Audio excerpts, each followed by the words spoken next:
The first garage sale we come to today, we find a silver-plated art by an Italian artist. He was very well known for those in the 1980s. Sterling silver-plated artwork. This sale we don't even have to stop at. How you doing today? Pretty good. How much is your slot machine? You know, it's something made it easy. $100. $100? Yeah. Wait, you know what casino it's out of? No, I just It's working too. yeah, it is working. Yeah. $100 was a very good price for that slot machine. They pop up in Las Vegas a lot. And this garage sale here, only thing interesting was the little 6-year-old Yorkie. Sometimes garage sales are like that. You don't find any treasures, but sometimes you see little treasures walking around. It's a 6-year-old Yorkie. Sweet little dog.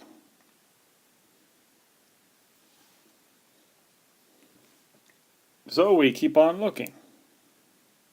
On to the next garage sale. Hi. Hello. Hi there. How much is your chair? He's asking how much the chair is. I had it marked for 175. It was a nice chair, but 175 is a little high for a garage sale price. Maybe that would be the price in a antique store. This sale is actually inside. They're selling everything, and I found a pile of old vinyl records, which caught my eye. I was a little late for this frame. Another person picked up this frame before I got there. It was really good deal for $5. And I did pick up 4 albums earlier, and I picked up that knife, which is a good deal on a knife. And so we're off to the next garage sale, and lots of clothes and houseware here. 3 prints. I passed on these 3 prints.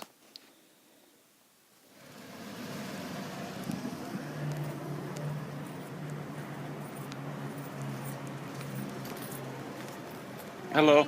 How you doing today? Good, how are you? How much is your clock? I'm asking 5. 5? Well, I had to grab that mid-century modern Starburst clock. That was a good deal at $5, and I like that clock, so I picked that up. Nothing so far at this sale, and then this one looked a little interesting. Had a lot of heavy equipment, and but I got over here to the left, and I saw some what looked like vintage pictures. Looked like some vintage pictures here. But after I got my loop out and after closer examination, I found out that these were just prints and reproductions. So you got to be careful with art and photographs at garage sales. You got to bring your magnifying glass, and you've got to have a little bit of knowledge when it comes to art and pictures, or you'll be buying lots of reproductions, which will be worth nothing. This sale, we do not even have to get out of the truck. Some sales are like that. You can see from the truck there's nothing there you want.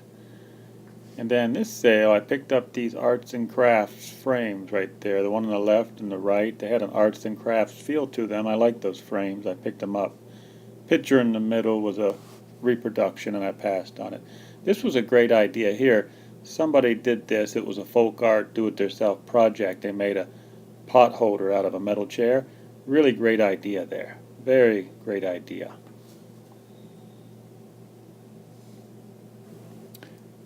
So this sale here has been going on for 3 or 4 weeks, and what that means is when people have the same sale 3-4 weeks in a row, what that means is their prices started off too high, and they still have the stuff, and it's hard to get rid of. These people were originally from California, and they bought the stuff in California. Now they're in Las Vegas, where people don't appreciate artwork as much as California people, and sometimes you can be stuck with this nicer stuff if you don't want to give it away.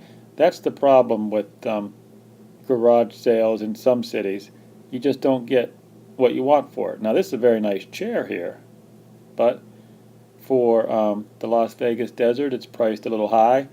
So, and pretty much all this stuff here, I saw this all here like 1 and 2 weeks ago, and it's still here.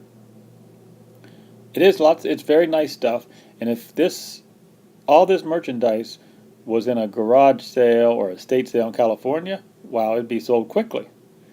That's the difference between a place like California and then maybe a desert city like Las Vegas or Phoenix. There is a big difference. Well, we're at another sale. A lot of sales today. It's nice weather and we're having lots of sales. This one, not too much artwork at this sale. It was a mobile home. That was a little soccer or hockey poster. I passed on it, but that little container on the left there, I got that one. It was full of old buttons. I'll show you that later. And I also bought that box. It was full of CDs and a couple DVDs, so I bought that box. So I got a couple things there. This was a really nice sale here, a really nice neighborhood, nice sale. And I picked up a couple paintings. I picked up a Picasso print, which I can show you later, and also I picked up an Igor Medvedev. Yes, Igor Medvedev. He's a pretty good, well-known artist. So this was a pretty good sale. I would have got these arts and crafts tables, but they were in really bad shape. Some were broke, wood was peeling, and so I passed on those tables. But there was a lot of nice stuff at this sale. Like I said, picked up a couple nice pieces of artwork. Well, not too much here either. So we went through a little dry spell there for about three or four sales. Not very much. Those are starter set, a golf starter set. I don't pick up the starter sets. Golfers are very picky. If you're going to be picking for golf clubs, make sure you get the big name brands because golfers are really picky. And nothing here at this sale. So there's, that's how it works, You go to maybe 4, 5, 6 sales, nothing, and then all of a sudden, boom, you find a good one. You've got to be prepared for that. You've got to be prepared for it, sure. Going to be lots of bad sales, but you're looking for that one good sale. And if you have patience, just like fishing, you got to be patient if you're looking for the big one. And now this sale didn't have anything else either, but it had some really nice big marble statues in the front yard, and that was worth it. Sometimes, like I say, may not be any nice things to pick in a sale, but the artwork alone is worth the showing up, and you get the experience to see some nice artwork. Those statues were pure marble. Yeah, they were nice. So, with the next sale, this is actually probably the best sale of the day if you like toys. Now this guy had over 100 of these McFarlane NFL type toy figures, and these are hot sellers, and I have a friend of mine who I can give these to. He sells them pretty good. So there was 100 of them, and plus I got thrown in on the deal these Titleist forged 804s, Titleist irons, older irons, but Titleist is a really big, nice brand name, well-made iron. So I got those thrown in on the deal. So I bought all these McFarlane toys. There's over 100 of them with the Titleist iron set thrown in. Believe it or not, $200. That was the pick of the day. And so, like I say, you go to lots of bad sales and then boom, sometimes you find a good one. So there must have been maybe 110, 115 of these little McFarlane toys, all in perfect shape. And then with the golf irons thrown in. Wow. Great deal. Here's another sale with a lot of knickknacks. And ever since the banking collapse of '08, not much on the knickknacks. Now, brass. Brass sells really good. You can take the brass to a scrap yard for $1.80 a pound. But most times, these knickknacks just don't sell. And So got a lot. Now, these chairs weren't too bad, but they were overpriced. The Jim Dine poster was a print, an overpriced print. Again, when you're buying artwork, you got to make sure it's either a lithograph, a serograph, or a real painting. Or if it's a print, you don't want to pay too much for a print. You'd just be wasting your money. But on a second look, I did find this little pewter figure, and believe it or not, I paid $5 for that because I like pewter. Pewter is $10 a pound, and so I picked it up.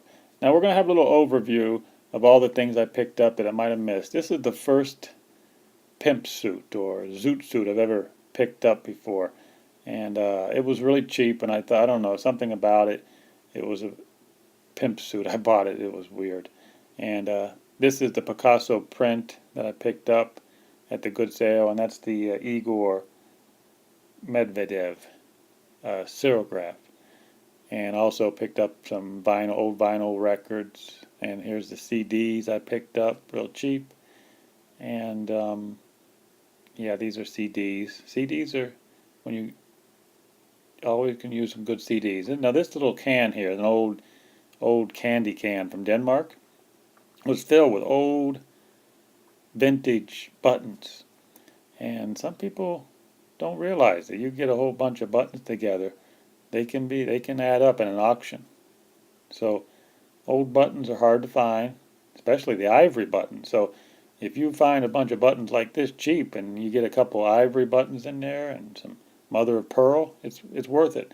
Now, of course, pewter. I always buy pewter when I can. This is how you tell if it's pewter. You can bend pewter pretty easy like that. Now, don't do that unless you're prepared to buy it. Always ask the price of an item before you do that, because if you go ahead and do that and they say it's $20, you got to pay for it. And of course, I picked up that pewter sculpture, pewter figure, and of course, this is another pewter. This box was made out of pewter. It's a soccer box, and that was crazy. And here was really one of the nicest picks I got today. These are mid-century modern lamps from the 1950s. Yes, mid-century modern. These were really rare, nice lamps. And of course, I picked up you saw the Starburst clock earlier.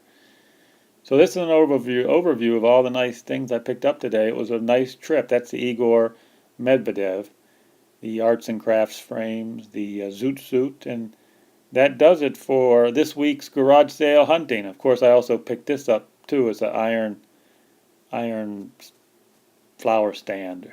Put that in the back porch. It was a pretty nice day. Come back next week.